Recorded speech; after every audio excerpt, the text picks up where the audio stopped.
വിദേശ തൊഴിൽ പരിശീലനത്തിനും തൊഴിലവസരങ്ങൾക്കും little flower engineering institute Kalamassery. പഠിച്ചാൽ ജോലി ഉറപ്പാണ്.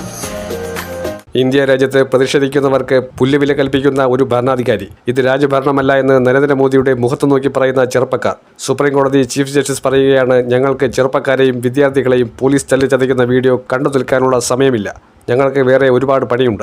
ഈ രാജ്യത്തിൻ്റെ ഭരണഘടനയെ സംരക്ഷിക്കേണ്ടവർ, ഈ രാജ്യത്തിൻ്റെ സ്വത്ത് സംരക്ഷിക്കേണ്ടവർ, ഈ രാജ്യത്തിൻ്റെ ഭരണഘടനയുടെ കസ്റ്റോഡിയനായിട്ടുള്ള സുപ്രീം കോടതിയുടെ ചീഫ് ജസ്റ്റിസ് പറയുകയാണ്, ഞങ്ങൾക്ക് മനസ്സില്ല ഈ രാജ്യത്തുള്ള ആളുകളുടെ ക്ഷേമം അന്വേഷിക്കാനെന്ന്. ഞങ്ങൾക്കറിയേണ്ടത് ഭരണാധികാരികളുടെ അധികാരം സംരക്ഷിക്കാൻ എന്തൊക്കെ വളഞ്ഞ വഴിയുണ്ടോ അതൊക്കെ സംരക്ഷിക്കലാണ് ഞങ്ങളുടെ ജോലി എന്നതാണോ സുപ്രീം കോടതി ചീഫ് ജസ്റ്റിസ് പറഞ്ഞതിൻ്റെ അർത്ഥം?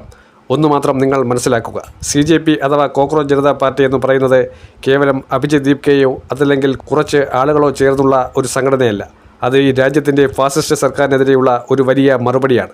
ഈ രാജ്യം കോൺഗ്രസ് വെട്ടിപ്പിടിക്കാൻ ശ്രമിക്കുന്നതിൻ്റെ സൂചനകളാണ് എന്നൊക്കെ പറഞ്ഞ് BJP തടയിടാൻ ശ്രമിക്കുകയാണ്. ആണെങ്കിൽ ഈ രാജ്യം BJP വിരുദ്ധരുടെ ശക്തികേന്ദ്രമായി തിരികെ വരും. അവിടെ കോൺഗ്രസ് ഒറ്റയ്ക്ക് ഭരണം പിടിക്കുമെന്ന് ഒരിടത്തും പറഞ്ഞിട്ടില്ല. എന്നാൽ അധികാരവർഗ്ഗങ്ങളെ തഴച്ചു വളരാൻ അനുവദിക്കില്ല. അവർ ജീവിതം തകർക്കുകയാണ്.